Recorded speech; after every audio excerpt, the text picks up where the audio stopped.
Okay, so today I'm going to show you how to register to vote in Georgia.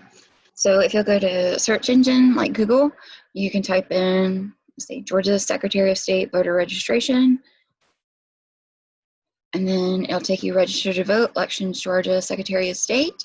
You can go there, and then it takes you to this page that's to register to vote. So the voter registration application. To register to vote, you must be a citizen of the United States, be a legal resident of the county, be at least 17 and a half years of age to register, and 18 years of age to vote.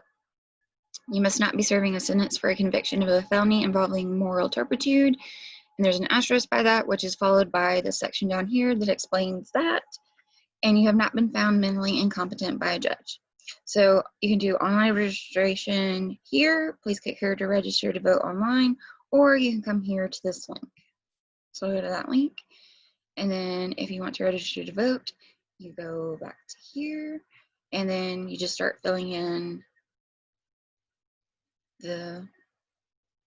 actually you click this link that says register to vote online using valid Georgia driver's license ID or change voter information, or you can register to vote by printing it and mailing the application or change your voter information. And so I'll click on it, but we're not going to actually fill out anything. And so it just goes over the minimum requirements, and then you begin the voter registration procedure. So we're going to go back. We're going to go back to the original page we were on. So the online voter registration says the Secretary of State. Right now it's Brad Raffensperger.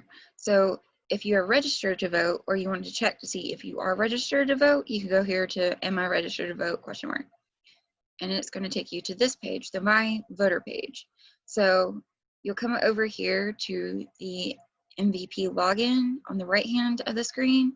You'll type in your name, first initial, last name, county, date of birth, and then hit submit, and it will take you to a page that looks like this. So this is not actually my information, but this is some of what the page will look like. So you'll have your name, your address, your race, your gender, your status. Right now I'm active, and my registration date was 2/1/2007. So if you need to change your voter information, you can do that here by clicking this link right here, and it will take you to a page where you can change it. Since this is just clicked into Google Docs so I could hide my personal information, I can't do that. You can also click here to do a sample ballot. So the polling place for state, county, and municipal elections, it's the precinct, my precinct's 06, but not the county civic center or this fake address. So my actual polling place hours are 7 a.m. to 7 p.m. And there's even a button down here you can click to do directions to the polling place. There's also a link that you can click here for early voting locations, and it pops up another box that tells you the times, the dates, the locations of the early voting polling places, so that you can go to those. And then if you want an absentee ballot request, if you prefer to vote off-site, mail, fax, or email your absentee ballot to your county registrar, and if you click that link, it takes you to a county registrar, and you just pick by your county, and it gives you your county registrar's information like telephone number, email, fax number, and her name or his name. And then you can also click for your absentee ballot early voting status, and that just kind of tells you how they received it, how they processed it, has your vote counted. And then it also has your elected officials down here at the right, and it just goes through by what you click, and it tells you who's right now in that seat. And then there's also, you can click here for qualified candidates. So if you come down here at the bottom of the screen, there's, please note polling places are subject to change. Always check your designated polling place location via the website prior to going to vote. So you can also print or email your precinct card using this button. And so that's basically the My Voter page.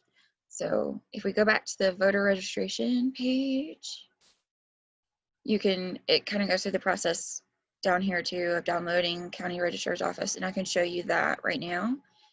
The county registrar, so we'll do Appling County, and it tells you who the chief registrar is, which is Shonda T. Carter, mailing address, contact information, telephone, fax, email, and so that's how you check your county registrar. And we'll just go back to the registration page. Okay. And so if you change your residence, you're required to notify the Board of Registrars of the county of registration residence whenever you move. So if you move within the same county in which you are registered to vote but don't notify the registrar at least 30 days prior to an election, you may vote in your old polling place for that election. You must file a notice of your new address. This can be done by writing to your county Board of Registrar's office or by submitting a new voter application. That can be done via the My Voting page, which we were just at, this right here. Or you can go back to where we were and do the county registrar search and find their information. So if you move outside the county, which you are registered to vote within 30 days of an election, you may vote in your old precinct for that election. If you move outside the county in which you are registered to vote in excess of 30 days prior to an election, you've lost your eligibility to vote in that county of your old residence. You must register to vote in your new county of residence. You'll be assigned a new voting precinct card and polling location. Remember, if you don't register to vote by the deadline, you cannot vote in that particular election.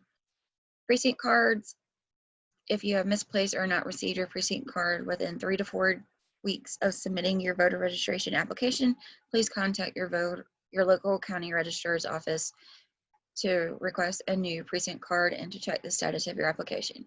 You may also check to see if you are registered to vote through the My Voter page, which again is the My Voter page.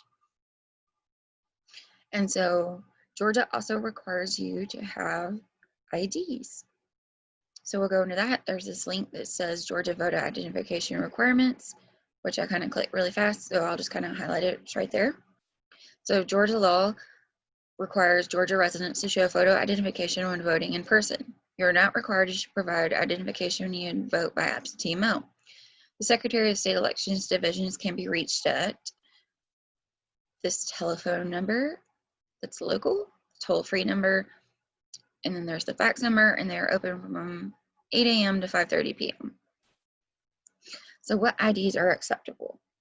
Any valid state or federal government issued photo ID, including a free ID card issued by your county registrar office or at the Georgia Department of Driver Services. A Georgia driver's license, even if it's expired, it should still work. A valid employee photo ID from any branch, department, agency, or entity of the United States government, Georgia, or any county, municipality, board, authority, or other entity of this state. A valid U.S. passport ID, a valid U.S. military photo ID, a valid tribal photo ID. So you need to bring one of the 6 forms of identification to vote. You can bring multiple ones just in case they don't accept one for some weird reason. Georgia's voter identification card. If you do not have one of the 6 acceptable forms of ID, the state of Georgia offers a free ID card. An ID card can be issued at any county registrar's office or the Department of Driver Services free of charge. To receive a voter identification card, the voter must provide a photo identity document, an approved non-photo identity document that includes full legal name and date of birth. Could be a birth certificate or wedding license. Documentation showing the voter's date of birth certificate, evidence that the applicant is a registered voter, documentation showing the applicant's name and residential address, so basically anything with your name and an address proving that you're a resident of that place. And then this is an example of the Georgia identity card. So that is basically everything I have for you today. So thank you for watching.